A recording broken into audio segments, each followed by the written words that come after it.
Bismillahirrahmanirrahim. Assalamualaikum warahmatullahi wabarakatuh.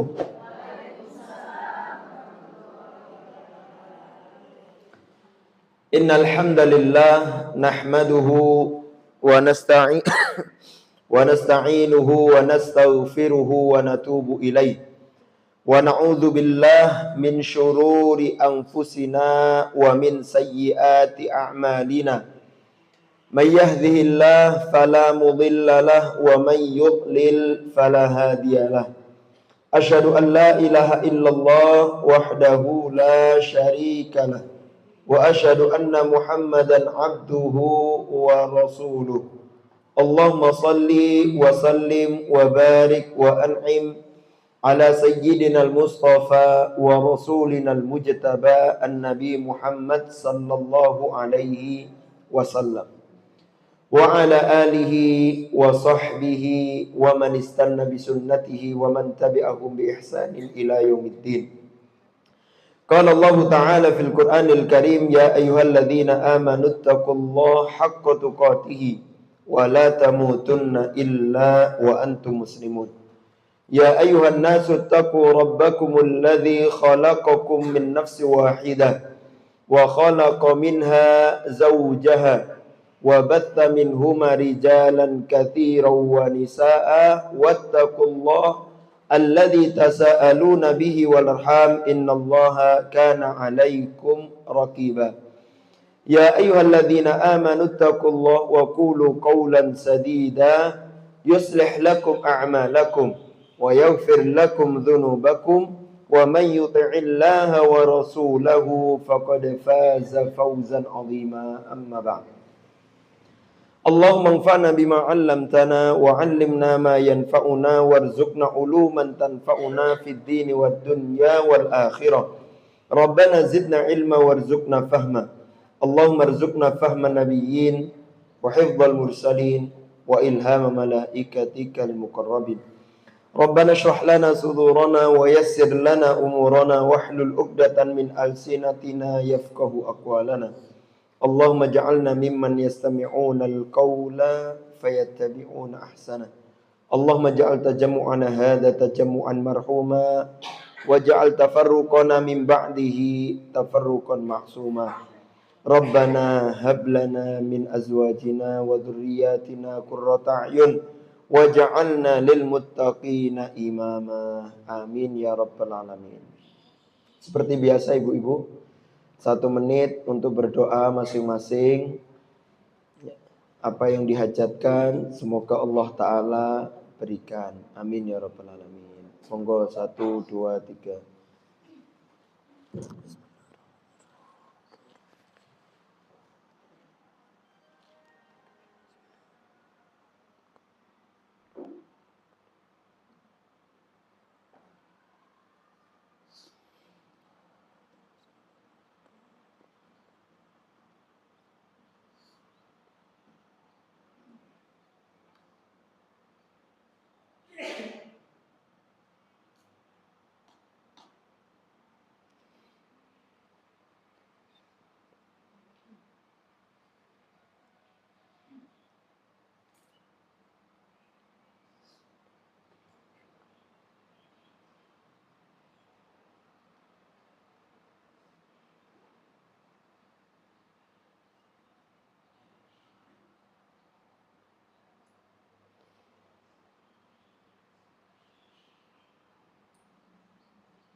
Amin ya rabbal alamin.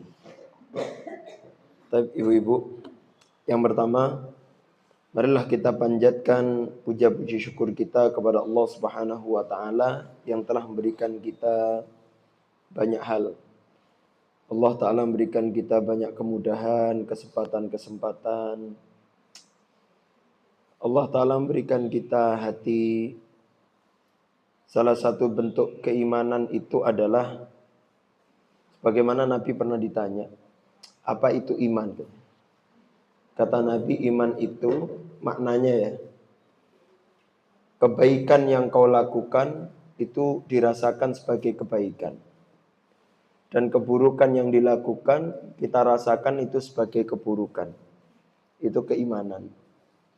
Jadi kalau ngaji seperti ini, kemudian kita merasakannya dengan penuh kebahagiaan, senang, hiburan, nikmat, nyaman, hati tambah adem, kehidupan tambah tenang, senang, ngajinya tambah senang, mengamalkan kebaikan-kebaikan setiap hari tambah nyaman, berarti itu adalah iman. Kemudian kalau melakukan keburukan, masih merasakan gak enak, masih merasakan gundah, masih kata Nabi itu keburukan atau maksiat itu mahaka fi sodrika. Tahu haka nggak Bu?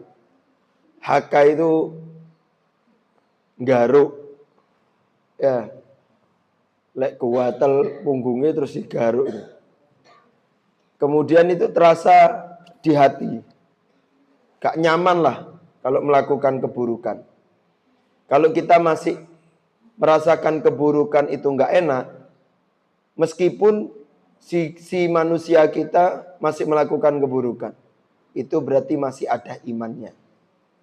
Oke. Tapi kalau sudah melakukan kebaikan gak nyaman, melakukan keburukan, sawadab. Wah, sawadab, enak. Ya, itu berarti apa? Berarti imannya nggak ada. Atau imannya turun. Atau kita hampir-hampir kehilangan iman. Maka kalau udah seperti itu, ayo diperbaiki imannya, ditingkatkan lagi keimanannya. Kata Nabi, al-iman yazid wa yanqus. Iman itu naik turun. Naik turun. Yazidu bit ta'ah wa yanqusu bil maksiyah. Menambahnya iman itu dengan ketaatan dan berkurangnya iman dengan maksiat. Tapi jangan diambil gampangnya. Ngambil gampangnya itu gini. Kenapa kamu kok rajin ngajinya? Iya. Keimanan saya sedang naik-naiknya. Kenapa kamu maksiat? Iya, iman saya sedang turun. Kenapa kamu nggak sholat? Kenapa kamu nggak ngaji? Iya, iman saya sedang turun. Itu namanya sedang menyandarkan, pasrah diri. Tapi kata Nabi, yazid bit ta'ah. Artinya kalau imannya turun, berarti waktunya kita untuk menambah kajian, menambah kebaikan supaya imannya naik lagi.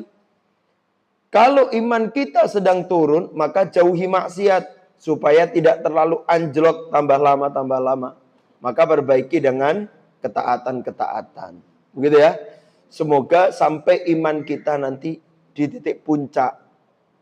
Iman yang sudah di titik puncak itu, Bu, yang kita berikan itu adalah bukan soal apa yang aku sukai, tapi yang kita berikan adalah apa yang Allah Ta'ala sukai. Begitu ya. Jadi iman yang paling di atas puncaknya, itu ketika kita menjalankan bukan soal tolak ukurnya apakah saya suka atau tidak. Apakah saya mau atau tidak. Apakah saya siap atau tidak. Bukan. Tapi apakah Allah Ta'ala mau atau tidak. Allah Ta'ala ridho atau tidak. Allah Ta'ala suka atau tidak. Karena Allah Ta'ala mengatakan, وَيُطْعِمُونَ عَلَى حُبِّهِ مِسْكِينًا وَيَتِيمًا وَأَسِيرًا. Orang yang memberikan sesuatu di atas kecintaannya, berarti dia memberikan di atas kecintaan, artinya yang sudah dia cintai, tapi dia tinggalkan demi mendapatkan kecintaan dari Allah Subhanahu wa taala. Maka orang-orang seperti itu disifati sama Allah Ta'ala sebagai innama nut'imukum liwajhillah la nuridu minkum jazaa'a wala syukura. Mereka itu orang yang ketika berbuat yang diharapkan itu hanya wajhullah, hanya Allah Ta'ala, dan tidak berharap jaza wala syukur.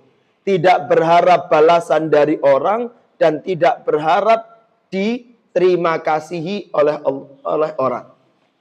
Jadi pandangannya adalah yang penting Allah Ta'ala ridho, Allah Ta'ala mau. Begitu ya. Maka itu harapannya ketika kita memperbanyak majelis ilmu supaya iman kita naik dan kita lebih menjalankan hidup sesuai yang Allah Ta'ala mau. Amin ya rabbal alamin. Kemudian yang kedua, marilah kita haturkan salawat kita dan salam kita kepada Nabi Muhammad sallallahu alaihi wasallam. Allahumma shalli wa sallim wa barik alaihi. Yang mana ibu dan bapak satu, bapak dua. Ibu-ibu yang dirahmati oleh Allah, salawat kita kepada Nabi itu ternyata adalah menjalankan contoh. Karena yang bersalawat kepada Nabi bukan hanya kita yang diperintahkan, karena Allah Ta'ala dan Rasulnya juga sudah bersalawat. Innallaha wa malaikatahu yusalluna 'alan nabi. Allah Ta'ala dan malaikat itu juga bersalawat kepada Nabi. Pertanyaannya, bagaimana salawatnya Allah kepada Nabi? Siapa yang tahu? Yang tahu dapat. Ini cuma mindah botol aja. Coba, salawatnya Allah Ta'ala kepada Nabi itu apa?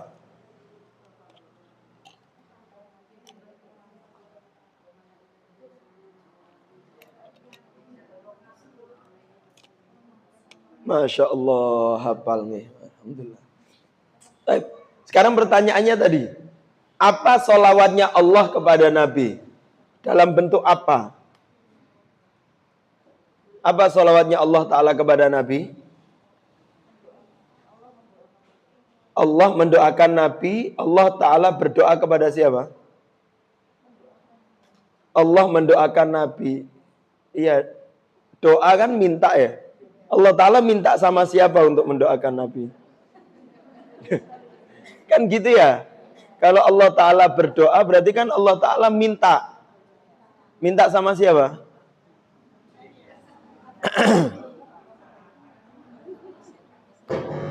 Oke.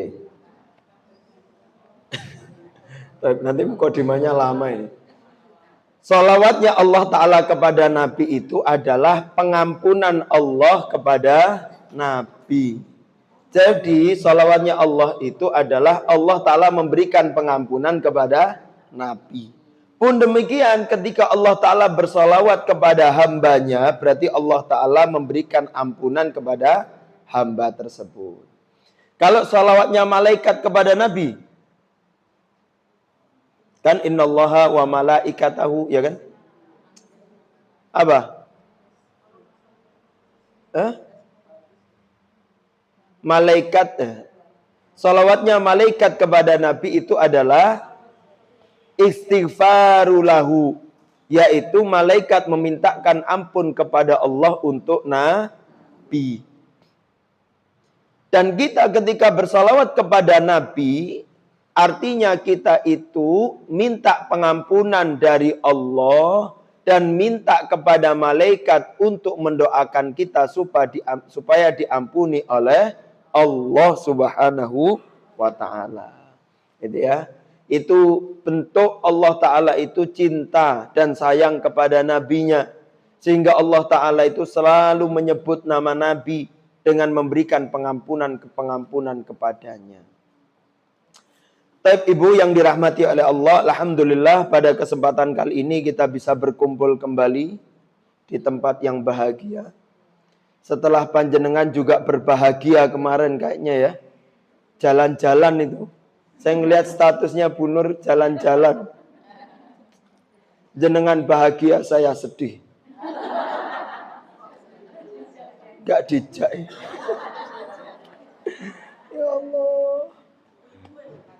Oh ibu-ibu. Kan ada istri saya, nggak diundang juga. Ya istri saya belum login ke sini, nanti kapan-kapan lah. Ya. Ya soal. Gimana Bu?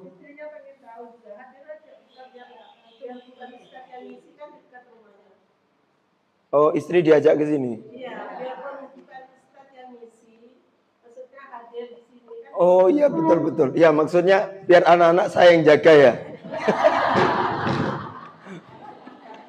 Pinter bunda. Iya iya. Betul. Siap. Betul. Insya Allah. Kemarin Bu Eli datang ke rumah kan. Masya Allah. Makasih atas kehadirannya. Kemarin alasan saya itu. Kenapa nggak ngajak istri karena ada anak-anak. Tapi ini solusi nih ya. Ya insya Allah. Insya Allah minggu depan lah. Tapi ada nggak kajiannya puasa? Ada ya? Bulan Maret awal 1 kali terus ikut. Oh gitu. Oke. Berarti pas saya nggak ada lagi. Nggak guyon. Gak apa-apa Bu. Nah, nanti insya Allah biar punya komunitas baik. Karena punya komunitas itu penting banget. Ternyata circle perkumpulan seperti ini nih itu sangat kita perlukan Bu. Bukan hanya di dunia. Karena Imam Ibnu Qayyim itu di dalam kitab Ar-Ruh, ini saya sampaikan di awal ya supaya menjadi motivasi panjenengan semuanya. Ternyata Allah Ta'ala itu akan mengumpulkan hambanya dengan komunitasnya. Itu bukan hanya di dunia. Tapi di dunia, di barzakh, dan di akhirat. Di 3 alam ini, circle akan selalu dikumpulkan. Karena di dalam kitab Ar-Ruh itu kata Ibnu Qayyim, seseorang itu ketika wafat, ruh itu antara 2 keadaan. Antara ruh mu'na'ama dan ruh mu'adzabah.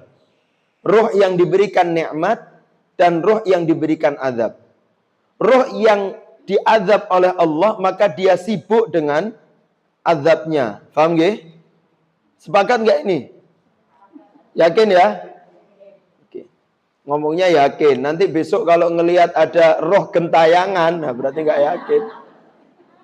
Kalau masih percaya ada roh balas dendam, Masya Allah. Gak ada Bu. Kalau roh balas dendam itu berarti roh yang punya hati. Gak enak itu berarti hati. Jadi roh itu akan dia sibuk dengan azabnya Allah Subhanahu Wa Taala. Kemudian yang kedua ada roh muna'ama. Roh yang diberikan nikmat. Roh yang diberikan nikmat itu adalah roh yang menyembah Allah Subhanahu Wa Taala. Yang lulus dari pertanyaan siapa Tuhannya. Yang lulus dari pertanyaan siapa nabinya. Lulus dari pertanyaan apa agamanya, apa kitabnya, siapa musuhnya. Siapa musuh jenengan? Gak usah ngelihat kiri Bu. Kok ngasih isyarat? Kuyon. Oh ya dengarkan. Siapa musuh kita? Setan. Kalau itu jawabannya lulus, maka ruh-ruh itu akan dikumpulkan oleh Allah dengan ruh yang lain yang mendapatkan nikmat yang sama. Karena kaidahnya adalah ar-ruh junudun mujannadah.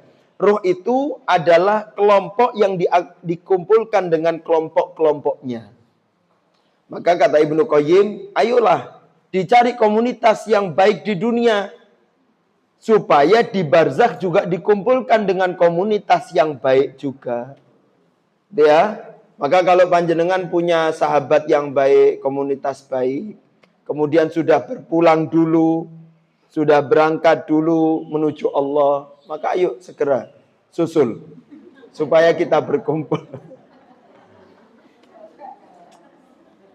Oke ya, itu Bu, supaya kita berkumpul. Jadi kalau kita pengen tanya, nanti saya di barzakh itu kumpulan kita siapa ya?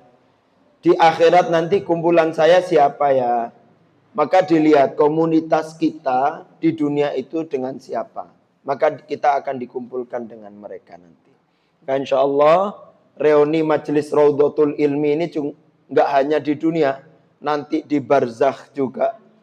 Reuni Bu, betul-betul kumpul.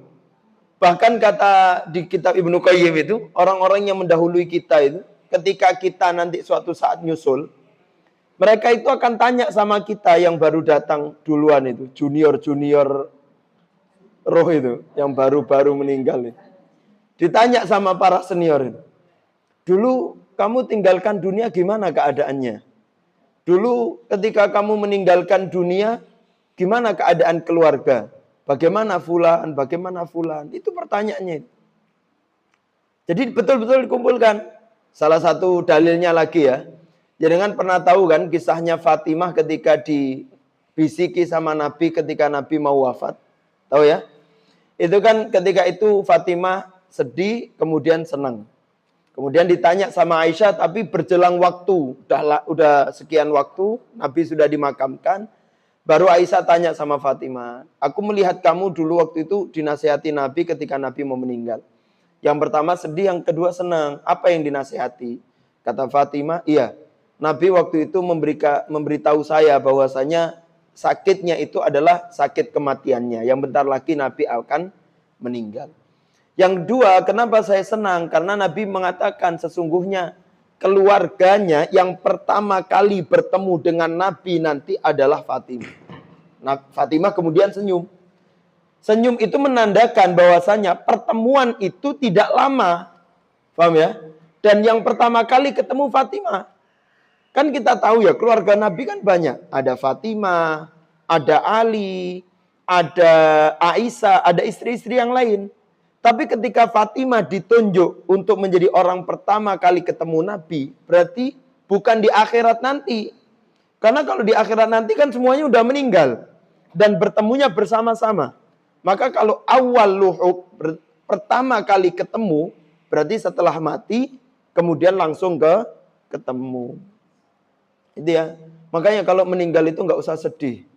Kalau yang penting ya, yang penting kita meninggal dalam keadaan muslim. Dah. Itu yang harus kita perjuangkan, Bu. Kita meninggal dalam keadaan muslim.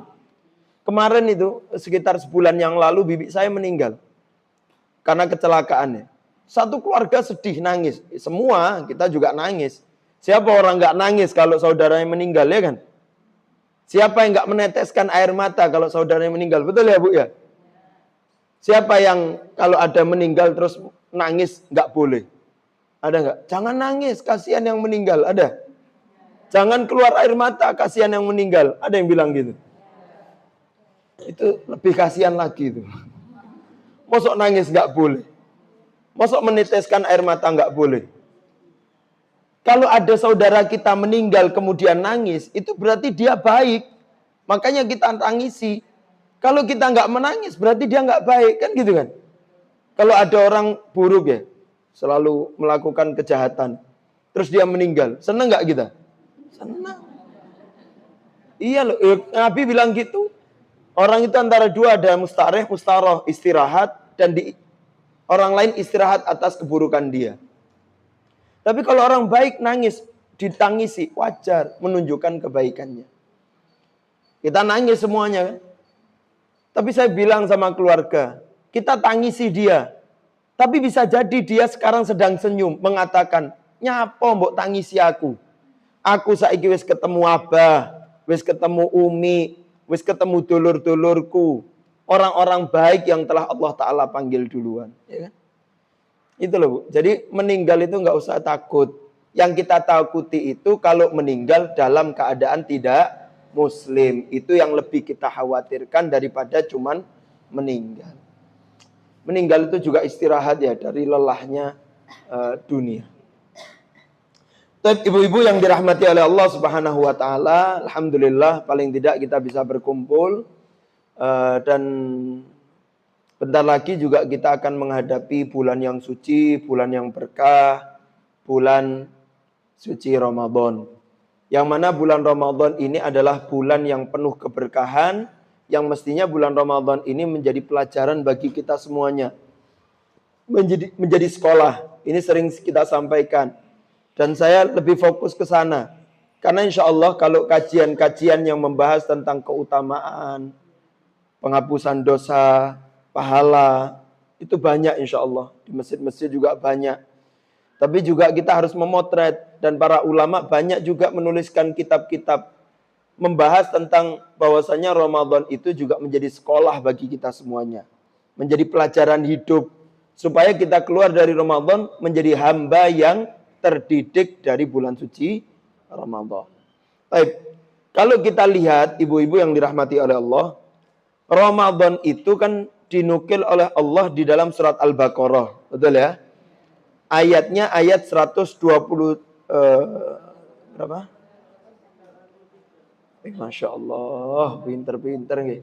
183, 184, 185, 187, 188, 187,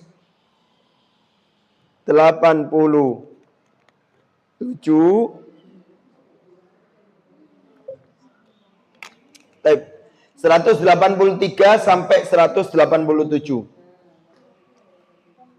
Oke ya, 183 sampai 187. Coba kita lihat ya.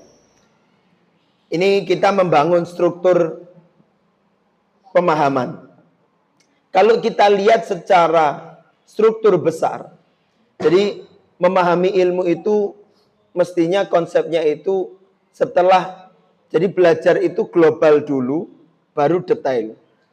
Kalau ulama bilang al-kul wal juzu. Ibnu Khaldun juga mengatakan, jadi belajar itu kita lihat secara globalnya, baru kita lihat detailnya. Kalau bangun rumah kan gitu ya. Kalau kita pengen lihat, ini bangunan ini mau jadi apa ya? Kan kita lihat strukturnya ya.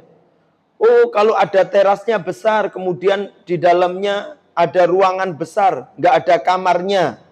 Berarti apa? Oh, ini bisa jadi aula. Ternyata ada mihrabnya. Berarti apa? Masjid.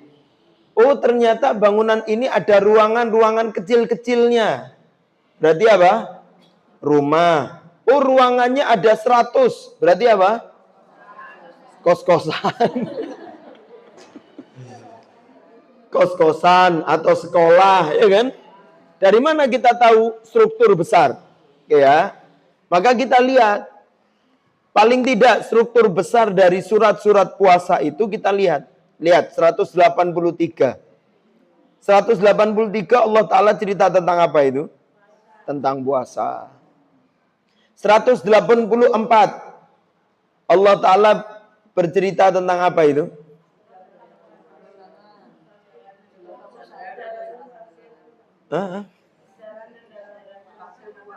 Menjalankan ya perjalanan dalam menjalankan ibadah puasa. Oke, bisa. Kemudian 185 cerita tentang apa? Ya, tentang Al-Qur'an, betul ya? Oke, 186. Apa sih Bu? Pelan. Berdoa. Tentang doa, betul ya? Oke. 187. Dihalalkan bagimu pada malam hari berkumpul dengan istrinya. Masya Allah. Berarti tentang apa? Tentang umumnya kalau dengan istri. Berarti apa? Tentang apa?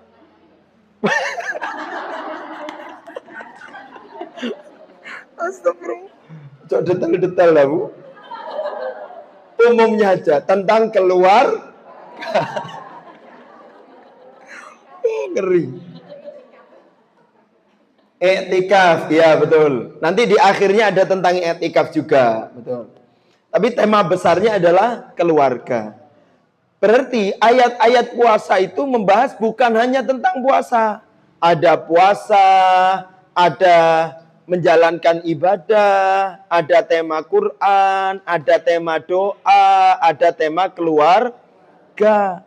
Berarti ayat tentang puasa atau tentang Ramadan itu mestinya tidak jauh dari tema puasa, tema Quran, tema doa, dan tema keluarga. Baik, puasa. Ramadan isinya puasa, betul kan? Sepakat. Ramadan isinya tentang Quran, betul ya?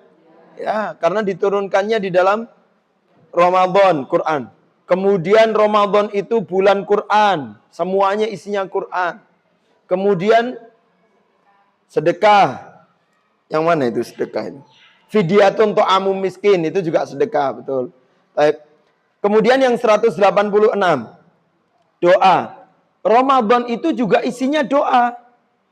Kita dianjurkan doa ketika sahur. Karena waktu sahur itu mustajab doa. Ketika berpuasa kita juga dianjurkan berdoa. Betul kan? Ada 3 doa yang tidak ditolak oleh Allah Subhanahu wa taala.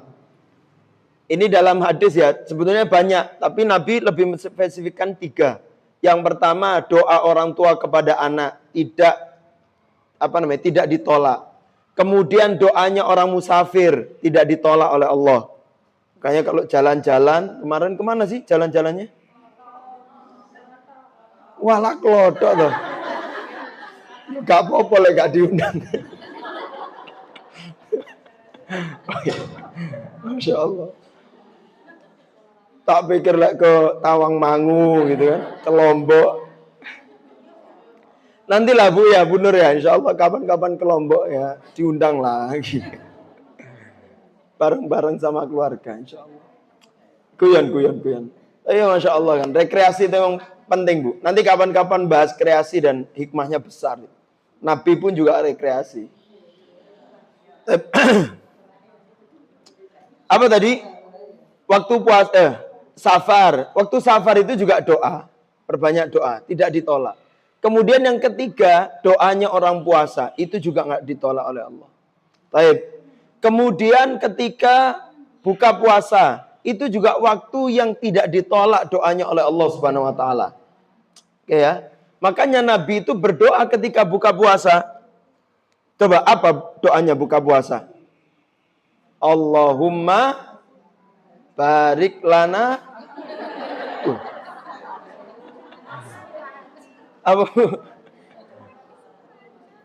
Oh iya, bismillah aja. Gimana Bu? Masya Allah. Ya bismillah. Doa berbuka puasa apa Bu? Doanya berbuka puasa.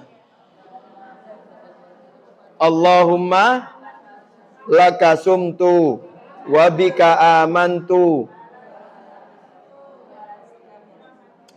Iki ketok iki doane terakhir posoan tahun lalu ini kelihatannya. Belum murojaah lagi. Masa enggak bayar utang ya? Allahumma laka sumtu wa bika amantu wa ala rizqika aftartu bi rahmatika ya arhamar rahimin. Baik. Mungkin ada yang berdoa dengan itu. Ada yang lain doanya apa lagi? Zahabat dhama'u wabtallatil uruku wa thabatal ajru insyaallah. Kapan kita doa itu? Sebelum apa setelah? Setelah saksrut kata ibunya, betul. Setelah saksurutan. Betul. Oke, iya betul. Iya Bu, betul Bu. Baik. Ketika kita buka puasa itu Bu, sunnahnya itu minum dulu apa kurma dulu? Kurma dulu. Kalau ada kurma, kalau ada tahu isi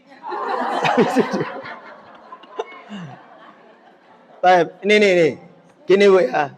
Sunnahnya pertama, kalau ada kurma dulu. Oke ya, makan kurma dulu, bukan minum dulu.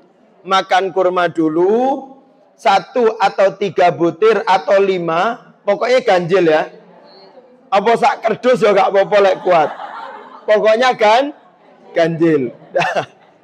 Makan kurma dulu. Setelah makan kurma, bismillah makan kurma, kemudian minum. Minum 1 tegukan baru doa. Zahabat dhama'u wabtallatil uruku wa thabatal ajru insyaallah. Kalau nggak ada kurma, ada air sama UT-UT. Pak Wan. Mana dulu? Air dulu. Kalau nggak ada kurma baru air dulu. Kalau ada sirup manis ya, sama air putih, mana dulu? Air putih. Tuh. Oke ya, begitu. Jadi kurma itu sebetulnya tidak bisa digantikan dengan yang manis. Kalau ada yang bilang, kalau nggak ada kurma, ganti yang manis. Beda. Ya, karena kurma itu bukan sekedar mengembalikan tenaga, Bu. Tapi proses mengembalikan menjadi tenaga. Nabi memilih kurma karena prosesnya kurma itu lebih cepat. Kalau air minum yang manis itu cuman itu butuh proses waktu. Tapi kalau kurma itu secara kedokteran hanya hanya beberapa detik saja itu langsung mengembalikan tenaga kita. Makanya Nabi memilih sunnahnya adalah kurma. Kalau setelah kurma baru air putih. Kalau nggak ada kurma, air putih dulu. Baru setelah itu yang lain. Setelah minum baru doa zahabat dhoma.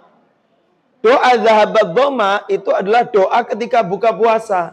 Jadi Nabi mengajarkan kita kalau buka puasa itu diselingi dengan doa. Karena waktu berbuka itu adalah waktu mustajab doa. Baik, sekarang 186 artinya tema tema Ramadan dan doa. Jadi kita belajar doa itu di Ramadan. Kemudian 187 tentang tema keluarga. Berarti Ramadan itu sangat erat dengan tema keluarga. Paham ya?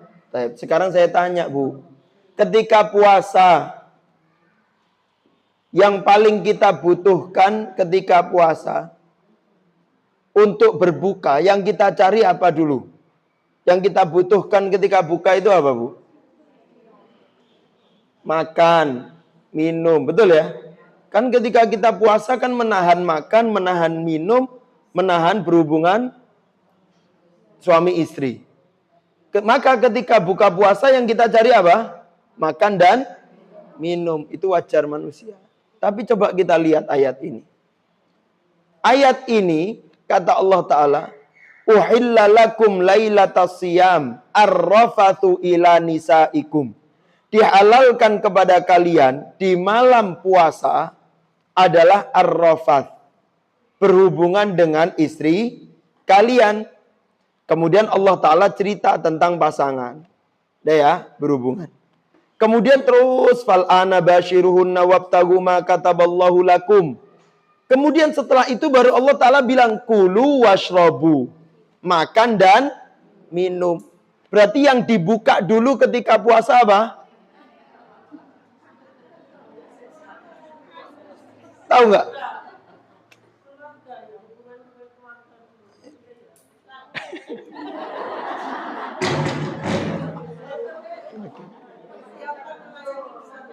Ya. Baik. Ini kita nuansanya belajar, Bu ya. Kalau di luar ruangan ini saya nggak berani ngomong sama jenengan. Tapi karena kita ini dalam lingkup thalabul ilmi, jadi emang harus jelas. Oke. Lihat nih. Ketika kita puasa kan kita menahan makan, minum, berhubungan, ya kan? Tapi ketika kita buka puasa, kan otomatis yang kita cari duluan mana ini? Tapi Allah Ta'ala jelaskan, yang diprioritaskan pertama apa? Keluarga dulu.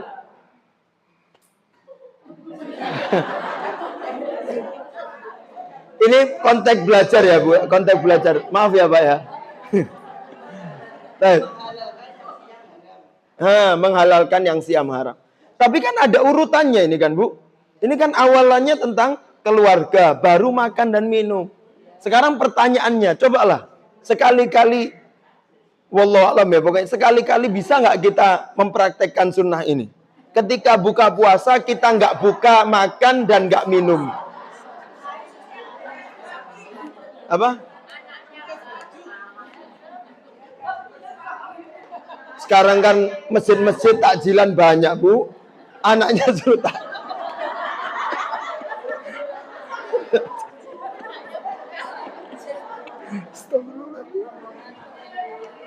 Baik. Loh. Ini kalau Ustaz Hatta dengar dimarahi.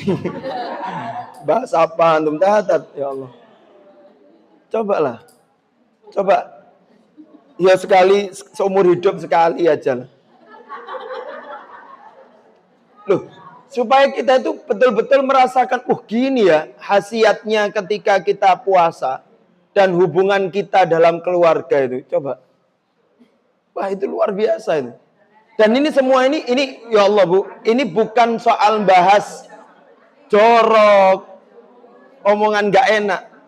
Bu, di kitab para ulama Bu ya. Abdullah bin Umar tahu ya. Abdullah bin Umar itu kan ibadahnya luar biasa ya Bu ya. Kalau dibanding kita terawih sama kita itu nggak ada apa-apanya kita itu. Oke. Abdullah bin Umar itu Bu. Beliau itu di dalam kitab para ulama itu dijelaskan. Beliau itu kalau habis maghrib istrinya 3 Bu. Itu semuanya 3 apa 4 ya.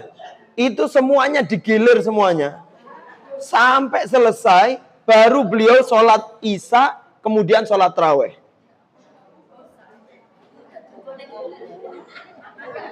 Jam piro isya ini? Atau isya dulu baru tarawih. Tapi dikisah gitu. Karena bisa ya, bisa. Sebetulnya masjid itu janjian. Nanti kita isyanya jam 9, boleh. Yang penting sepakat satu kampung. Oke. Ini menimbulkan konflik. Gunanya apa sih Bu? Kok Ibnu Umar itu sampai seperti itu? Bahkan beliau bilang, saya itu tidak melihat orang yang lebih kuat daripada saya kecuali Rasulullah. Karena merasa itu, wah, dalam satu waktu 4 istrinya dapat jatah semuanya. Kita bukan itu poinnya, tapi poinnya adalah kita husnudzon sama Ibnu Umar untuk menunjukkan apa? Supaya ibadahnya kepada Allah itu maksimal. Supaya berkualitas dengan apa? Dengan dia melepaskan semua hasratnya tentang dunia dan dia tinggal fokus hasratnya kepada Allah Subhanahu wa taala. Jadi makannya sudah, hubungan sama keluarganya sudah selesai. Jadi dia tinggal fokus ibadah kepada Allah Subhanahu wa taala. Oke. Itulah itu supaya kita tahu ya bahwasanya hasrat dunia itu memang kadang ada yang ketika kita diberikan ruang untuk memberikan, maka kita selesaikan itu, kemudian kita fokus kepada Allah Subhanahu wa taala. Tapi bukan itu. Sekarang kita bahas lebih detail lagi. Kalimat Lailatul Siyam ar-rafath ila nisaikum. Apa makna ar-rafath? Bahwasanya ketika hubungan keluarga setelah puasa, artinya Ramadan itu punya ikatan besar dengan hubungan keluarga. Bahwasanya kedekatan kita dengan keluarga itu dimulai dengan kedekatan ar-rafath. Apa rafath itu Bu? Rafath itu padahal ketika puasa kita dilarang sama Allah. Wala yaskhab wala yarfuth. Jangan mengatakan yang buruk, jangan berkata yang sia-sia. Tapi ketika buka puasa atau ketika hubungan kita dengan keluarga, kita boleh berbicara dengan ar-rafath. Rafath itu ngomong gak penting, kemudian merayu keluarga, kemudian mendekati keluarga, pokoknya dengan bermain, kayak Nabi kejar-kejaran sama istrinya, lomba lari, kemudian suap-suapan, pokoknya ar-rafath lah ya. Sesuatu yang membuat harmonis keluarga. Maka itulah pembentukan keluarga itu di awal, kalimat ar-rafath. Setelah rafath, baru kita akan saling mengetahui antara kita dan istri kita. Kalau kita saling mengetahui, maka kita menjadikan diri kita adalah pakaian bagi pasangan kita. Makanya Allah Ta'ala mengatakan, hunna libasun lakum wa antum libasun lahunna. Namanya orang harus tahu itu kan ketika pakaian itu sudah serasi dengan paham ya? Libas coba. Pakaian itu kan cocok sama kita. Kalau pakaian itu kan pas untuk kita. Ketika pakaian itu tahu bentuk tubuh kita. Kalau pakaiannya kecil, bentuk tubuh kita gede, juga kan cukup, ya kan? Jadi kita itu akan tahu, kita itu bisa menjadi pakaian bagi istri kita kalau kita tahu kurang lebih istri kita itu apa. Maka kita akan bisa menjadi pakaian istri. Begitu juga istri juga akan bisa menjadi pakaian bagi suaminya. Artinya dalam kehidupan Ramadan itu sangat erat dengan keluarga. Sekarang kita masuk temanya, biar kita nggak panjang. Temanya adalah bagaimana kita merawat cinta di dalam merawat cinta keluarga di bulan penuh berkah. Kita perlu introspeksi, Bu, ya. Bahwasanya kita itu perlu melihat ketika kita menjalani kehidupan, lihatlah start awal kita. Lihatlah perjalanan awal kita. Dulu ketika kita menikah, kita bangun tali kasih, kita bangun cinta, kita bangun hubungan yang baik. Maka mestinya itu semuanya dirawat. Dirawat kecintaan kita itu sampai cinta kita itu menuju Allah Subhanahu wa taala. Dirawat hubungan yang baik. Kita dulu tahu bahwasanya suami kita itu bukan siapa-siapa. Kita tahu bahwasanya suami kita itu orang lain, bukan orang dekat kita. Kemudian Allah Ta'ala pertemukan dan Allah Ta'ala kumpulkan dengan kita, pasangan kita itu. Mestinya kita belajar bahwasanya Allah Ta'ala yang menghendaki kita untuk berpasangan dengan dia. Maka cinta itu perlu dirawat. Oke ya.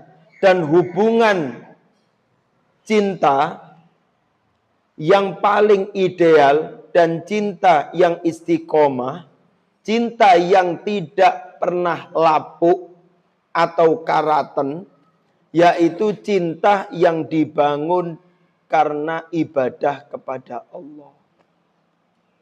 Oke ya. Kalau dulu cintanya karena melihat istri cantik, kalau dulu cintanya karena melihat suami tampan dan kaya, kantongnya tebel, ternyata isinya kwitansi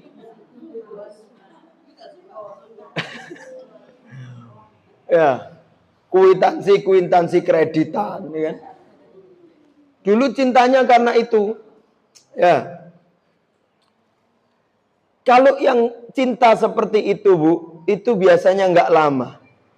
Ketika kantong sudah nggak tebel, ketika wajah sudah nggak kencang lagi, ketika punggung tidak tegak lagi, maka cinta itu akan surut. Cinta itu akan lapuk. Cinta itu akan pudar. Maka perlu kita kuatkan lagi bahwasanya hubungan terkuat kita berhubungan dengan pasangan dan anak kita adalah hubungan sama-sama beribadah kepada Allah. Suami menikahi istri karena ibadah kepada Allah. Istri menikahi suami karena beribadah kepada Allah. Kita mendidik anak karena beribadah kepada Allah. Dan anak berbakti kepada orang tua karena ibadah kepada Allah Subhanahu wa ta'ala. Maka hubungan itu yang kita jalankan. Coba kita lihat dari Ramadan. Ramadan itu mengikatkan hubungan kita dengan ibadah kepada Allah. Dek, siang ini kamu puasa ya, Dek? Sama-sama saya. Sama-sama puasa. Sama-sama nahan makan dan minum. Sama-sama kita tahu di kulkas itu ada rawon semalam. Yang kalau kita angeti sekarang itu enak kita makan. Kita tahu. Tapi kita menahan untuk nggak makan rawon. Karena apa? Karena kita sama-sama beribadah kepada Allah. Harmonis. Di siang hari kita harmonis sama pasangan kita. Sama-sama kita nggak makan. Sama-sama kita nggak minum. Sama-sama beribadah kepada Allah. Kemudian kita sama-sama menanti hikmah dari puasa. Kita sama-sama menanti di waktu yang Allah Ta'ala takdirkan kita untuk bisa makan dan minum. Kan indah ya? Semuanya kan butuh proses. Coba lihat kehidupan rumah tangga. Kalau kita tahu bahwasanya kehidupan kita masih proses. Betul, Dek. saya juga pengen punya Alphard. Iya mas, saya tahu kalau jenengan itu pengen nikah lagi. Jangan bahas itulah. Saya tahu mas, jenengan pengen itu dan ini. Tapi kan kita tahu proses kita itu masih berjalan. Maka ayolah, itu dibangun dengan, ayo kita proses bersama dengan ibadah kepada Allah. Sampai kapan? Sampai nanti Allah Ta'ala takdirkan kepada kita untuk kita mampu membeli apa yang kita inginkan. Sampai kita mampu nanti untuk berbuka puasa. Dibangun dengan ibadah kepada Allah. Maka coba dilatih, dilihat, diresapi. Bahwasanya Ramadan itu melatih kita untuk bernasib sama dengan pasangan di dalam beribadah kepada Allah Subhanahu wa taala. Maka itu perlu kita rawat. Ya. Maka kita rawat hubungan cinta kita terhadap keluarga kita. Yang kita rawat, yang tadi pertama adalah ibadah, yang kedua adalah kita merawat ketakwaan kita kepada Allah Subhanahu wa taala dengan puasa.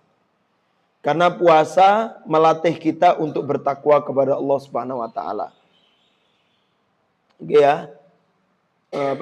Melatih untuk ketakwaan kepada Allah Subhanahu wa taala. Terutamanya tadi Ibu, bahwasanya yang terpenting ketika puasa kita dilatih oleh Allah untuk mengedepankan apa yang dimau oleh kekasih kita Allah dibanding apa yang kita mau. Itu latihannya. Sehingga dalam hubungan rumah tangga supaya terawat cintanya adalah kita mendahulukan apa yang disukai oleh pasangan kita daripada kita. Jadi kalau seumpama ya, makan malam kok suami belum pulang malam. Kemudian kita lapar, mau makan. Loh, kok ayam gorengnya sisa satu? Mumpung suami karo, mumpung luwe, wis tak entekno sik ae. Padahal ayam goreng itu yang disukai sama suami kita. Terus kita lah, bojoku diceplok nondok kae lho, wis terima kasih, alhamdulillah. Wis ayam gorengnya tak entekno sik. Boleh, ya boleh-boleh saja kalau suaminya nggak tahu. Tapi kalau merawat cinta bukan kayak gitu. Merawat cinta itu, suami saya menghendaki ini. Ya sudahlah, saya sing tak nyeplok ndok, suami saya biar yang dapat ayam goreng. Ngalah. Suami juga gitu. Ketika dia makan di luar, maka kalau dia melihat untuk merawat cinta, maka dia mengedepankan apa yang dibutuhkan oleh istrinya. Aku ini diundang, diajak makan sama teman saya. Dan istri saya suka makanan ini, ya dibungkuskan. Atau kalau makan nggak usah banyak-banyak. Supaya apa? Supaya nanti istrinya pengen kalau makan bareng-bareng. Jadi ketika pulang suaminya makan bareng lagi sama istri. Coba kalau kita depankan apa yang disukai oleh pasangan kita. Terawat cinta kita insya Allah. Gitu ya. Itu Ramadan mengajarkan kita untuk itu semuanya ibu-ibu yang dirahmati oleh Allah Subhanahu wa taala. Pernah suatu ketika ada seorang amah. Ya, ada seorang perempuan itu datang kepada Nabi. Kemudian Nabi mengatakan, "Adzatu zaujin anti." Wahai perempuan, apakah kamu punya suami? Kemudian kata perempuan itu, "Na'am ya Rasulullah." Iya. Kemudian kata Nabi, "Fa aina anti minhu?" Maka di mana posisi dirimu padanya? Gitu ya. Bagaimana, apa yang kamu lakukan untuk suamimu? Kemudian kata perempuan itu, beliau mengatakan, "Ma'aluhu illa ma'ajistu." Aku memberikan semuanya tanggung jawabku terhadap dirinya. Kecuali yang aku nggak mampu. Jadi sudah mengorbankan segalanya untuk suaminya. Kecuali apa yang aku nggak mampu. Kemudian kata Nabi, apa? Kata Nabi, "Fa kaifa anti lahu fa innahu jannatuki wa naruki." Bagaimana pengorbananmu terhadap dirinya, maka itulah yang akan mengindikatorkan bahwasanya dirimu itu akan mendapatkan surga atau neraka. Kalau pengorbananmu besar terhadap suamimu, berarti surga tempatmu. Kalau pengorbananmu kurang, maka neraka bagimu. Na'udzubillah. Ya, maka suami bu, kalau perempuan belum menikah, surganya pada orang tua. Tapi kalau sudah menikah, surganya pada suaminya. Ya, maka Ramadan mengajarkan kita nilai ketakwaan, mendahulukan apa yang dicintai oleh Allah ketimbang daripada apa yang kita mau. Baik, kemudian yang kedua, merawat cinta keluarga di bulan Ramadan dengan menjalankan qiyamul lail, salat malam. Salat malam itu adalah ajang kita mencari kesempurnaan untuk mengadu kepada Allah Subhanahu wa taala. Salat malam itu adalah waktu kita untuk mengenal kepada siapa kita itu perlu mengadu sebetulnya. Salat malam. Kadang kita itu kehilangan untuk bisa mencari solusi yang tepat. Kenapa? Karena bukan gak ada solusinya, tapi kita mencari solusinya salah. Kalau kita nyari solusi sama orang yang gak tepat, bisa jadi bukan solusi yang datang, tapi masalah yang datang. Oke ya. Umpama jenengan gak ngaji ya. Kok saya ngaji di majelis taklim Raudhatul Ilmi ini kok tambah lama kok ada yang gak pas ya. Terus jenengan tanya sama teman-teman yang dulu ex mantan jamaah Raudhatul Ilmi. Tahu ya, yang sudah keluar. Terus jenengan curhat sama dia. Mbak, aku kok tambah suwe di majelis taklim Raudhatul Ilmi kok gak enak ya. Kok jenengan juga keluar nyapo. Wah, itu Bu, insya Allah tambah jauh itu. Walah Bu. Ya karena itulah dulu saya kenapa kok nggak ngaji lagi. Wonge lho, ngono. Akhirnya tambah nggak deket kita. Kenapa? Karena kita cari solusi kepada orang yang salah. Coba kita tanya sama orang-orang yang rajin ngaji. Bu, saya kok nggak ya pas ngaji dia. Kenapa kok jenengan kok nikmati ketika ngaji dia? Kok bisa ya? Nanti dia akan memberikan solusi. Oh iya Bu, mungkin jenengan pas ngaji kurang supel sama teman-teman. Mungkin jenengan itu perlu nyapa yang lain. Loh, ibu itu loh, Masya Allah. Asli ini yo gak sinisan orangnya. Orangnya gak jual mahal. Cuman orangnya itu sungkanan sama orang. Lek gak disoposik gak jawab. Lek gak disoposik gak metu. Kan ada kan orang kayak gitu kan. Saya tuh pernah punya temen Bu.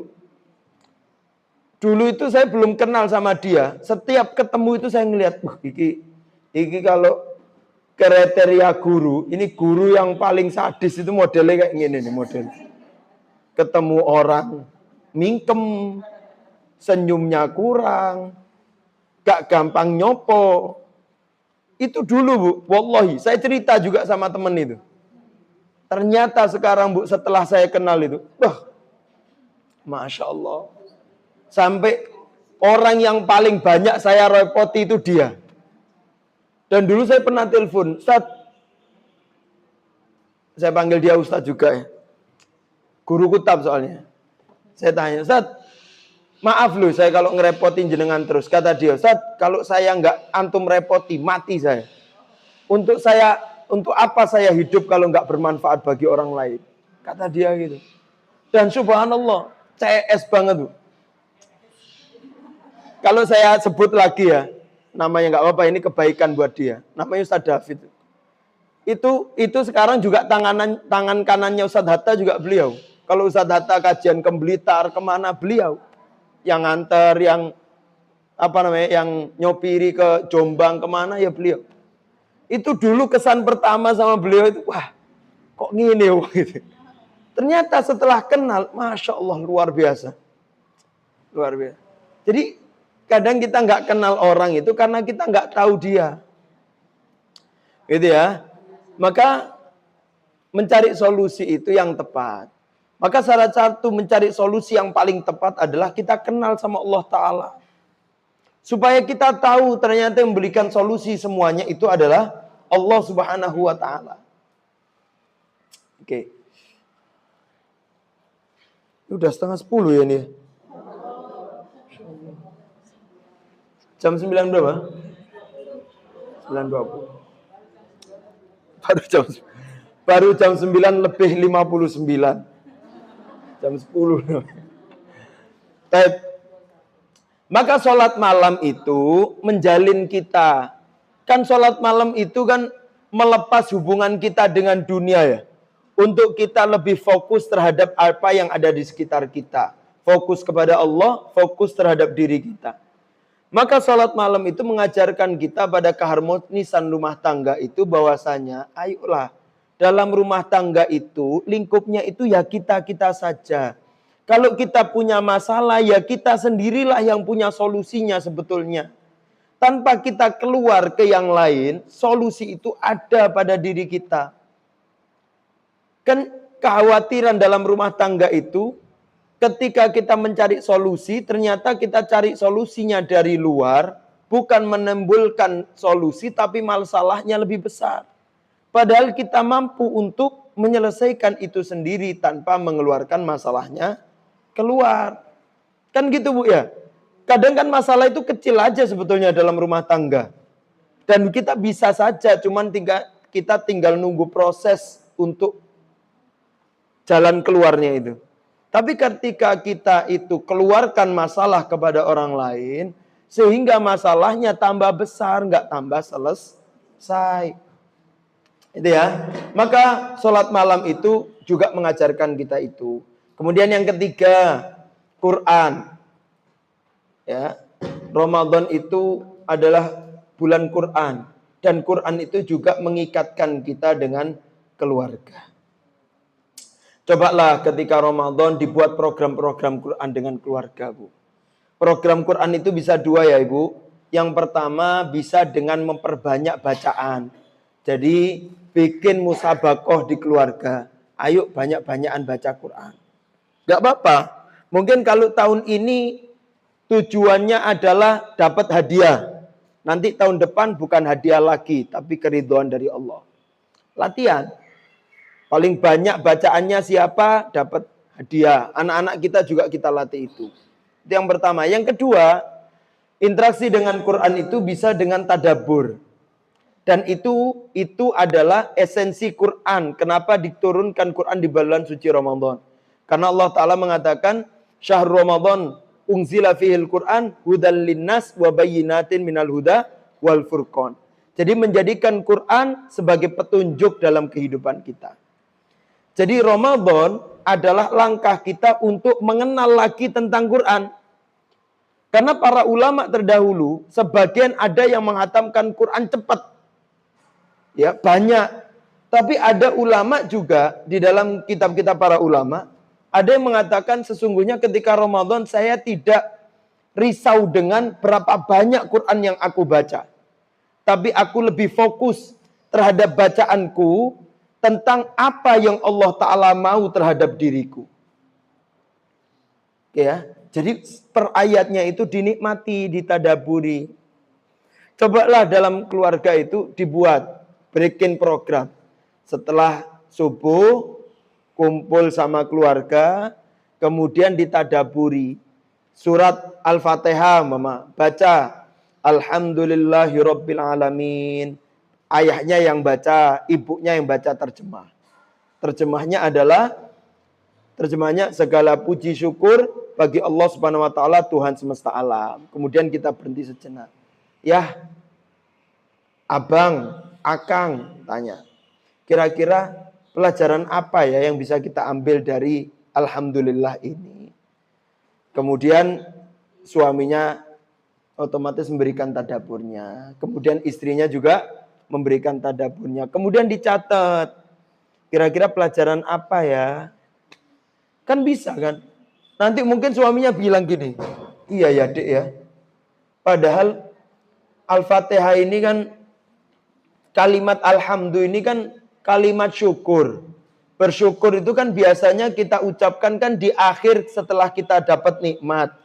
Tapi kenapa kok di Al-Fatihah ini di awal syukurnya, kok nggak di akhir? Kan akhirnya jadi pertanyaan ya. Apa ya hikmahnya ya? Oh, ternyata bersyukur itu bukan hanya di awal, bukan di akhir saja. Ternyata bersyukur itu juga di awal. Oh, ternyata bersyukur itu bukan hanya ketika kita tahu hikmahnya apa. Tapi bersyukur itu sebelum kita tahu hikmahnya, kita juga bersyukur kepada Allah. Supaya Allah Ta'ala membuka untuk kita apa hikmahnya. Itu kan jadi pelajaran. Nanti apa hasilnya pada keluarga? Nanti bisa jadi istri sebelum dikasih nafkah sama suami, alhamdulillah dulu. Ini dek, apa namanya? Atau dek, itu uang belanjaannya mas taruh di bawah keranjang ya. Istrinya udah bilang, alhamdulillah. Duh, kamu kan belum tahu berapa jumlahnya. Iya mas, saya wis bersyukur dulu pokoknya. Jenengan wis mau naruh di bawah keranjang itu loh wis alhamdulillah. Timane gak blas ya kan? Itu loh Bu. Kalau syukur, nanti Allah Ta'ala akan berikan kita kemampuan untuk menikmati semua yang diberikan. Nanti ketika kita buka bawah keranjang itu, kita nggak akan melihat nominalnya berapa. Berapapun kita sudah bersyukur. Dan berapapun akan menjadi berkah bagi kita. Karena kalau banyak ya kita pakai untuk yang lebih banyak. Kalau sedikit ya sudah kita gunakan secukupnya. Dan itu alhamdulillah akan menjadi berkah. Kan gitu kan? Kan indah kalau Quran itu menjadi tadabbur bagi keluarga. Akhirnya menjadi kebaikan pada rumah tangga. Oke ya. Jadi dibuat program tadabbur. Kemudian yang keempat. Ramadan itu melatih keikhlasan kita untuk merawat cinta. Oke, Ramadan itu kan penuh dengan keikhlasan ya. Penuh dengan tanggung jawab kita menjalankan tugas-tugas kepada Allah Subhanahu wa taala. Maka untuk merawat cinta, ayo latih keikhlasan kita di dalam berbuat untuk suami. Dirubah mindset kita. Aku ini berbuat baik pada suamiku bukan karena dia, tapi karena Allah Subhanahu wa taala. Aku menafkahi istri bukan karena dia, tapi karena Allah Subhanahu wa taala. Sehingga nanti hasilnya bukan aku berharap balasan suami, bukan aku berharap kalau uang aku keluarkan nanti berkurang, bukan. Tapi harapanku adalah balasan dari Allah. Dan balasan dari Allah itu pasti. Kalau balasan dari pasangan belum tentu. Dan kita akan banyak dikecewakan kalau kita berharap pada pasangan. Tapi kalau berharap pada Allah, Allah Ta'ala tidak pernah mengecewakan. Oke ya. Asia betapa kecewanya beliau terhadap suaminya Fir'aun. Padahal Asia sudah berbuat baik pada Fir'aun. Tapi apa yang dilakukan kebaikan oleh Asia tidak bertepuk sebelah tangan bagi Allah Subhanahu wa taala. Asia tetap mendapatkan tempat terbaik di sisi Allah. Bahkan ada riwayat yang mengatakan bahwasanya Asia pasangannya di surga nanti adalah Nabi Muhammad SAW. Diganti Bu. Makanya nggak usah khawatir kalau suaminya masih seperti itu, nanti di akhirat diganti.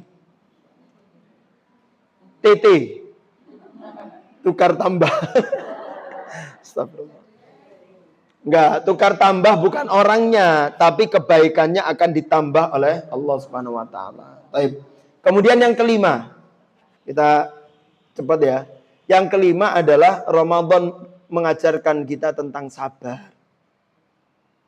Ya, keluarga itu kan menjalani kehidupan untuk mengenal satu sama lain itu kan butuh sabar ya kan? Itu kan yang sulit bagi kita itu kan. Kadang kita itu nggak kenal istri kita itu bukan karena kita nggak tahu, karena kita kurang sabar. Kita nggak tahu terhadap suami kita juga karena kita kurang sabar. Kita juga tidak mengenal anak kita, mungkin kita kurang sabar. Padahal Ramadan mengajari kita tentang sabar. Bahwasanya kita itu meskipun lapar di siang hari, panggah kok lemangan. Kita lapar di waktu sore hari, meskipun kita sudah dapat solusinya di depan kita. Saya lapar, solusinya ini nih, bakwan anget-anget ini, ya kan? Oh enak kan bakwan anget? Bakwan anget sama bakwan adem enak mana, Bu?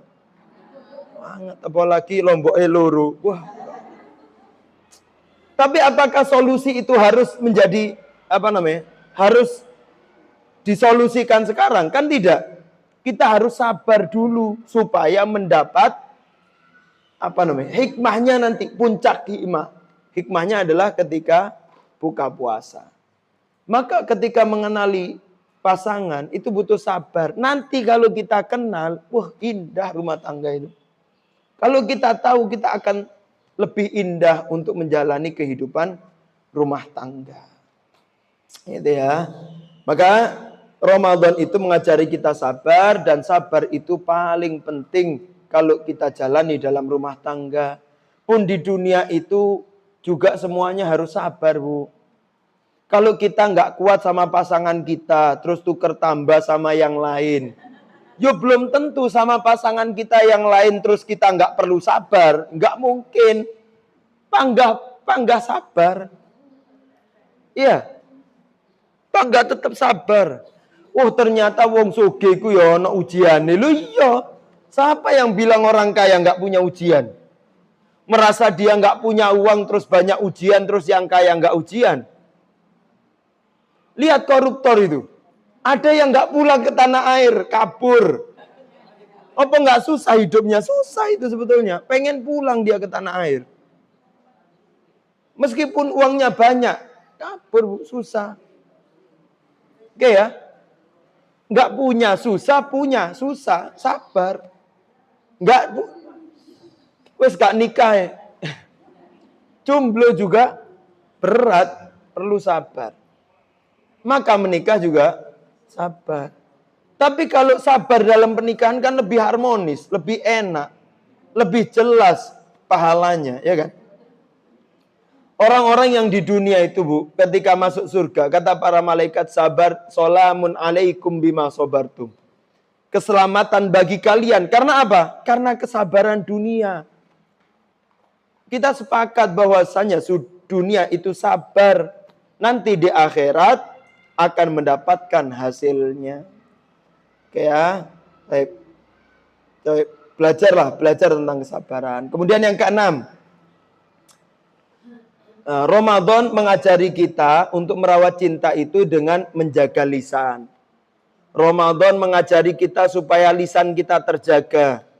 Jangan sampai pahala puasa kita hilang karena lisan kita yang tidak terjaga. Maka mestinya lisan yang terjaga itu juga untuk merawat kecintaan kita di dalam rumah tangga. Kalau lisan-lisan yang baik itu bisa kita ucapkan di bulan suci Ramadan, maka lisan yang baik itu juga harus kita ucapkan kepada rumah tangga kita, kepada pasangan kita. Ayo berlisan yang lembut, berkata yang baik. Ya. Mutlak, Bu, hukumnya berbuat baik pada pasangan itu mutlak. Ihsan. Mutlak itu artinya mau bagaimanapun kita harus berlisan lembut kepada pasangan kita. Ya, jangan salah kalau lisannya yang baik untuk orang lain tapi untuk suami tidak. Padahal suami kita itu butuh rayuan, butuh ar-rafah tadi. Mukaddimah tadi loh. Pembukaan supaya menjadi libas, menjadi hubungan yang erat, itu dimulai dengan rayuan, dengan lisan yang baik, dengan kalimat yang lembut. Itu ya, itu diterapkan supaya rawat cinta dalam rumah tangga semakin terjaga. Yang ketujuh, saling memaafkan. Ramadan mengajari kita untuk saling memaafkan, tidak membalas. Ketika kita mampu memaafkan, maka orang yang di sekitar kita akan semakin mendekat dengan kita. Begitu juga dalam rumah tangga. Mestinya kalau kita punya sifat memaafkan, maka suami kita orang yang pertama kali harus mendapatkan maaf dari kita. Begitu juga kebalikannya. Maka istri juga orang yang pertama kali mendapatkan maaf dari kita. Dari suaminya. Ayatnya mana? Surat Al-Imran ayat 159. Ini Allah Ta'ala turunkan di ayat keluarga, ayat Al-Imran. Oke ya. Ini menunjukkan bahwasanya maaf itu bisa menarik keharmonisan sekitar kita. 159. Allah Ta'ala mengatakan, Fabima rahmatin lintalahum. Fabima rahmatin minallahi lintalahum. Walau kunta faddan ghalidhal qalbi lan faddu min haulik. Fa'fu anhum wastaghfir lahum wasyawirhum fil amr. Lihat Bu. Mestinya dengan rahmat Allah Ta'ala yang diberikan kita, mestinya kalau kita itu merasa punya rahmat, kita itu linta itu berbuat baik, mampu berlemah lembut kepada yang lain. Tapi kalau kita walau kunta faddan ghalidhal qalbi, tapi kalau kita itu gampang murka, gampang gak memaafkan orang, maka lan faddu min haulik, maka mereka akan akan menjauh dari kita. Mereka akan pergi dari kita.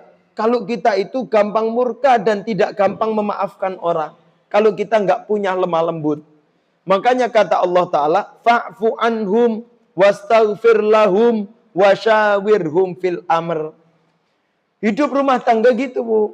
Kalau kita itu dalam rumah tangga sakinah, mawaddah, warahmah, mestinya dalam hubungan rumah tangga itu rahmanya dipakai. Apa rahmatnya itu? Berbuat baik.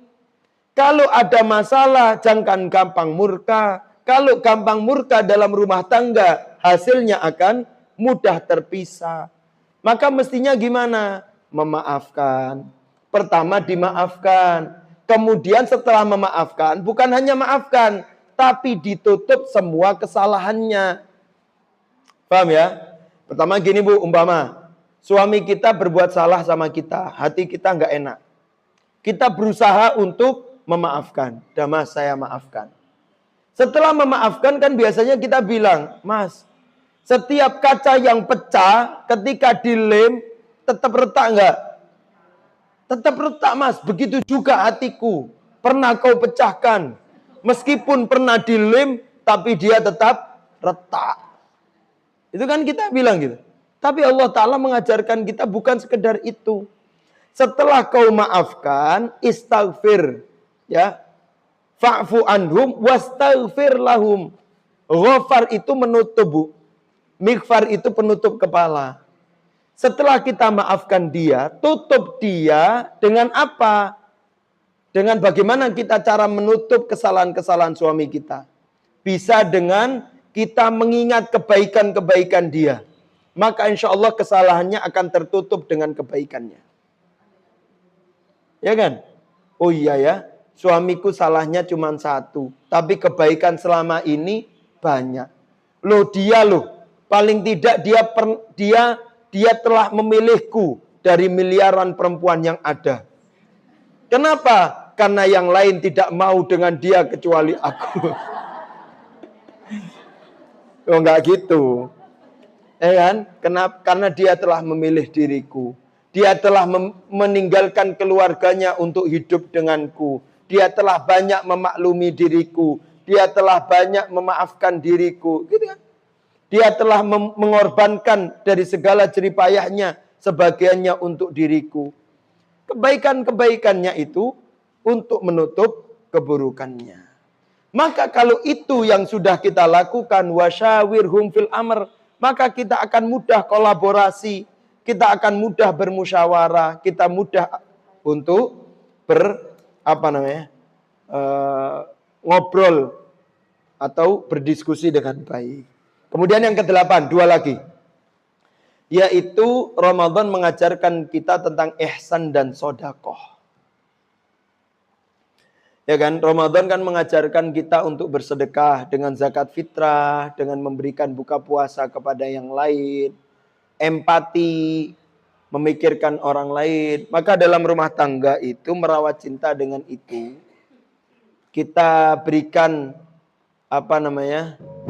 sesuatu kepada pasangan kita. Dengan apa programnya? Suami belanja untuk buka puasa istri. Istri juga menyiapkan buka puasa untuk suami. Jadi saling berbalas kasih, saling berbalas kebaikan, saling berbalas kenikmatan terhadap pasangan. Maka insya Allah cintanya akan dijaga oleh Allah Subhanahu wa Ta'ala. Semakin kita berbalas kebaikan, maka cinta akan saling terawat. Coba lihat Bu, ketika orang-orang berbuka puasa itu. Tadinya yang ketika di siang hari, yang kaya, yang miskin, atasan, bawahan, semuanya loh sama-sama lapar. Tapi ketika buka puasa, semuanya sama-sama bahagia. Indah nggak? Ketika buka puasa. Lihat ketika takjilan di masjid itu semuanya senang itu. Gimana doanya? Allahumma innaka afuun tuhibbul afa fa'fu anna. Kan gitu ya. Biasanya pas mau buka itu. Allah, semuanya gembira itu. Wah, sambil ngelungi dawet. Allahumma innaka kuwat. Sing gono sisa ono aku, sing sana Masya Allah. Bahagia. Padahal di situ yang macam-macam. Ada yang kaya, ada yang biasa, ada yang ini. Tapi semuanya harmonis. Dengan apa? Karena saling berbagi. Maka rumah tangga akan harmonis ketika saling berbagi. Kemudian yang ke-9 adalah Ramadan itu terlihat mudah. Ramadan itu terlihat nikmat. Ramadan itu terlihat istimewa karena kita jalaninya dengan bersama-sama. Ya kan? Kita menjalankan ibadah Ramadan itu bersama. Sahur bareng, puasa bareng, buka puasa bareng, sholat malam bareng, baca Quran bareng. Ya kan? Semuanya bareng. Maka kalau kebersamaan itu dilakukan pada rumah tangga, maka juga rumah tangga akan terasa indah. Bagi tugas. Kayak Mas, kamu itu nggak tahu gimana ribetnya jaga anak. Wis gantian naik. Awakmu sing jaga anak, aku sing kerja. Iya kan? Bagus nggak nanti hasilnya? Wah, berat Bu. Karena kita akan banyak mendobrak syariat-syariat kita nanti. Kalau itu yang terjadi. Coba dibuat bagi tugas, nggak apa-apa. Ya, dengan keharmonisan bicara. Mungkin suaminya, ya udah Mas, nggak apa-apa, jenengan kerja dulu. Saya tak urusi anak-anak. Nanti kita bagi kesempatan. Nanti kadang-kadang kamu jaga anak-anak. Saya tak me time. Itu, ya nggak apa-apa dalam keharmonisan rumah tangga. Atau nanti, jadi saling mengisi dan saling melengkapi. Maka insya Allah, sebagaimana kebaikan kebersamaan di Ramadan itu terasa dan betul-betul menghasilkan kebahagiaan pada orang-orang yang berbuka, maka ketika rumah tangga dilandasi dengan kebersamaan, dilandasi dengan kesabaran, dilandasi dengan menjalankan itu dengan keharmonisan dan kebaikan, maka insya Allah kita akan mendapatkan kebahagiaan yang sama sebagaimana kebahagiaan yang kita dapat ketika berbuka puasa. Baik ibu-ibu, pelajaran terakhir adalah semua kaedah kebaikan dalam syariat bisa kita jalani. Tapi ketika kita menjalani, kadang kurang tenaga Bu.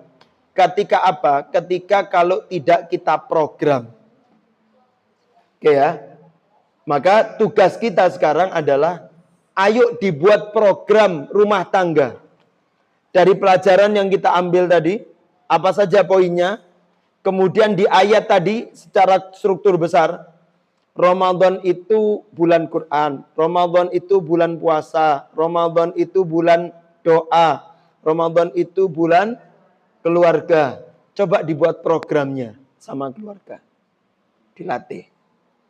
Mas, nanti kita bikin program ya. Setelah subuh, mungkin kalau jenengan mau sholat sampai surup, atau kalau jenengan mau pulang, nanti kita bikin program ya. Setelah sholat subuh, kita duduk dulu di rumah ngaji bareng. Setengah jam aja. Atau kalau nggak kuat 15 menit aja. Mau baca sendiri-sendiri, atau semaan, atau tadi tadabur. Coba kita tadaburi 1 ayat saja per hari. Kemudian kita keluarkan pelajarannya. Kemudian dicatat, Bu. Ya Allah, alangkah indahnya itu pelajaran kita dapat. Dan wallahi akan terpengaruh pada kehidupan keluarga kita, insya Allah. Itu. Atau program yang lain. Program apa ya? Sedekah dan berbagi. Coba anggota keluarga semuanya diikut sertakan, diandilkan untuk berbagi. Sama-sama untuk berbagi, menyiapkan buka di rumah. Atau kalau pengen lebih, bikin program gini. Latihan. Latihan 1 porsi 10.000. Melatih program untuk berbagi buka sehari 3 orang. Berarti sehari 30.000. Berarti 1 bulan berapa? 900.000, ya kan? Disiapkan uang 900.000. Nanti belanja terus, atau 900.000 urunan. Istri urunan berapa, suami urunan berapa, anak-anaknya urunan juga. Dapat 900.000. Kemudian belanja, dibuat program. Nanti lauknya apa? Nanti biar ibu yang nulis. Kemudian anak ikut sertakan untuk beli belanjaan. Kemudian ketika sudah dibuat, ikut serta bungkusi. Nanti bapaknya yang punya tugas untuk mengantarkan anak ketika sebelum maghrib itu keluar, cari tukang beca, cari orang yang kelihatannya belum dapat takjilan. Nanti biarkan anak kita yang memberikan buka puasa itu kepada orang lain. Sambil dibuat program. Indah gak kira-kira rumah tangga gitu? Indah. Kalau kita mengawalinya sekarang sehari 3 kali, dan itu terjadi sampai kita wafat, kira-kira anak kita akan gak terpola gak kehidupannya untuk seperti itu? Terpola. Nanti dia akan berpikir, kalau ayahku dulu sehari 3 bungkus, sekarang berarti saya paling tidak sehari 10 bungkus. Kalau dapat rezeki lagi, bisa jadi sekarang saya 1 hari 100 bungkus. Dari mana pelajarannya? Dari ayahnya. Siapa yang dapat pahala? Orang tuanya. Nanti ketika cucu keberapa, rezekinya lebih, wah dia akan memberikan buka puasa besar. Dari siapa modalnya? Dari orang tua. Di Medan itu ada, Bu, yang pernah tahu ya, di Medan ya, ada masjid raya itu. Itu memberikan buka puasa sahur, memberikan sahur gratis, bubur ayam Medan kok nggak salah. Itu ribuan dan hanya dikeluarkan hanya Ramadan saja. Indah nggak? Indah. Begitu ya. Tapi mudah-mudahan keluarga kita, keluarga yang dibangun di atas cinta, dan cinta itu terawat, apalagi ketika kita menjalankan ibadah Ramadan. Maka Ramadan juga menjadi luang bagi kita untuk merawat cinta kita dengan keluarga kita semuanya. Amin ya rabbal alamin. Dan kita berharap cinta yang kita bangun di dunia ini tidak pudar ketika di akhirat. Tapi cinta yang terbangun tetap terjaga di dunia sampai di akhirat. Amin ya rabbal alamin. Mungkin itu yang bisa kita sampaikan. Ada yang ditanyakan mungkin? 1 saja. Ada yang mau ditanyakan? Sudah ya? Baik. Kalau nggak ada yang ditanyakan, maka tugas kita selanjutnya adalah memprogram.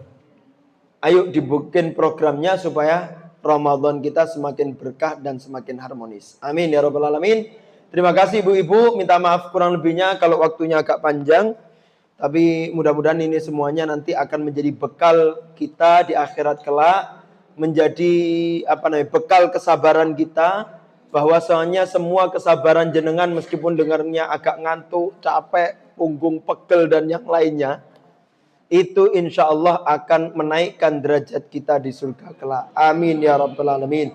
Semoga majelis taklim Raudhatul Ilmi dan majelis taklim yang lain di Kediri ini semoga istiqomah, dijaga oleh Allah, dikuatkan keberkahannya, dikuatkan ukhuwah Islamiyahnya, dan semoga ini menjadi komunitas yang baik, komunitas yang selalu terjaga di dunia maupun di akhirat. Amin ya rabbal alamin. Semoga reuni yang kita lakukan di dunia dijaga sampai reuni di akhirat kelak. Amin ya rabbal alamin. Astaghfirukum, terima kasih. Minta maaf kurang lebihnya. Subhanakallah bihamdika asyhadu an la ilaha illa anta astaghfiruka wa atubu ilaik. Akhirun da'wan alhamdulillah rabbil alamin. Wassalamualaikum warahmatullahi wabarakatuh.